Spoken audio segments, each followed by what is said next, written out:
قسمت آخر سریال تو درم را بزن لو رفت. برای دیدنش همین الان روی دکمه عضویت کانال یوتیوبی لنز بزنید. معطلتون نمی کنم، فوری بریم سر اصل داستان. سریال تو درم را بزن بعد جوری قیمه ها رو ریخ رو ماستا و حسابی رابطه ها رو قاطی پاتی کرد. جوری که یه شعله قلمکار خفن از آب در اومد و ترکیبی شد از قرص ماه و عطر عشق و عشق تجملاتی. اما میخوام پرده برداری کنم براتون از رد پای گودال توی تو درم را بزن. ولی چطور؟ ویدیو رو تا تهش ببینید.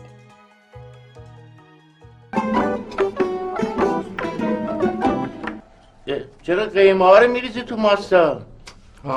چرا قیمه ها رو میریزی تو ماستا؟ چرا قیمه ها رو میریزی تو ماستا؟ درسته که دنیز و ادا وانمود کردن با هم نام زدن، اما دنیز از فرصت استفاده میکنه و میخواد آروم آروم ادا رو عاشق خودش کنه و اونو از عشق سرکان جدا کنه. یکم زیادی جدی گرفت و یادش رفته ادا برای به دست آوردن عشقش از همه استفاده میکنه. دنیز حتی با سلین هم دست به یکی میکنه. اما غافل از این که سرکان برای بار دوم داره عاشق ادا میشه. هممون خوب میدونیم که ادا و دنیز مال هم نیستن و فیلمنامه نویس دنیز رو فقط وارد بازی کرد که ادا راحت‌تر سرکان رو به گذشته برگردونه. انگار سرکان هیچ وقت حافظش رو به دست نمیاره، اما عشق ادا مثل یه گوله برفی رفته رفته تو دل سرکان زنده میشه و به قول ادا که میگه عقل فراموش میکنه اما دل نه، سرکان بازم عاشق ادا میشه. اصلا قشنگی این رابطه به اینه که نشون میده حساب دل و عقل کاملا جداست و اگه 1000 بار دیگه هم این دوتا سر راه هم قرار بگیرن بازم عاشق هم میشن. عقل فراموش میکنه اما قلب حافظه خودشو داره. شاید خاطراتو به وضوح نتونه به یاد بیاره، اما به جای اون سرکان هر بار که ادا رو میبینه حالش خوب میشه. با دیدن زیباییش قلبش یادآور میشه بهش که این آدم کسیه که تو هر چقدر بخوای تظاهر کنی به نشناختن، فرار کردن ازش یا دوست نداشتنش، اون مثل زخم، مثل درد، مثل معنای واقعی عشق هر بار که ببینیش بهت یادآور میشه. اما این وسط سر 2 نفر بیکلاه میمونه، سلین و دنیز. این که فکر کنید دنیز رو آوردن که با سلین ازدواج کنه کاملا غلطه، چون باید ریتینگ این سریال بالاتر بره و هیجانش بیشتر باشه. به همین خاطر جرن میاد وسط.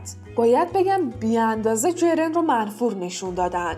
یه دختر تحصیل کرده از خانواده که تحصیل کرده این همه تنوع طلب و بیخود. آدم قشنگ میفهمه فقط به خاطر سناریو این بلاها سر جرن اومده. اون موقع که همه با رابطه جرن و فرید مخالف بودن، جرن رابطه رو باهاش شروع کرد، اما حالا اون تنها کسیه که میتونه دنیز رو از بازی ادا خارج کنه. بنابراین سناریو نویس جرن رو عاشق دنیز میکنه. خب چون سناریو به نقطه کور رسیده و از طرفی ریتینگ هم بالاست، معلومه که فیلمنامه نویس نمیخواد به زودی سریال رو تموم کنه. بنابراین پای یه مافیا وسط میاد، مافیایی که به احتمال زیاد دنیز رو وارد بازی میکنه و سلین رو هر روز پلیتر میکنه. من که خیلی دلم میسوزه وقتی میبینم بلایی رو که فیلمنامه نویس سر سلین ظلم دیده آورد و اونو به یه ظالم تبدیل کرد. دنیز وارد بازی شده تا از طریق شرکت کرم مافیا رو وارد بازی کنه، اما برای این کار به یه پارتنر نیاز داره. بنابراین سلین باید به شدت از عشق ادا و سرکان ضربه بخوره. ادا و سرکان هر روز عاشق‌تر میشن و سلین هر روز حسودتر تا جایی که با دنیز دست به یکی میکنن برای نابودی کل شرکت. جرن هم میفهمه که نباید عشق پاک فرید رو با یه هوس زودگذر از بین ببره. فرید ثابت میکنه که توی دوست داشتن باید صبور بود.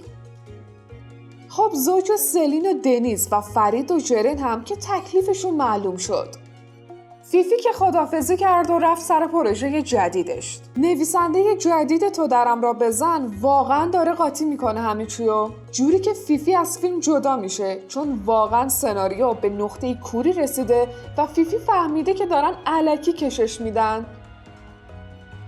اردم با مسخره بازیاش مناسب کسی جز لیلا نیست. اصلا این دوتا از اولش هم خیلی به هم می اومدن.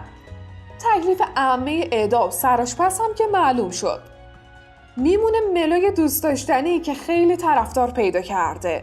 خیلی ها میگن ملو و طاهر با هم ازدواج میکنن. ملو لیاقت یه عشق صادقانه رو داره که همیشه یه دختر ناز و صادق بود.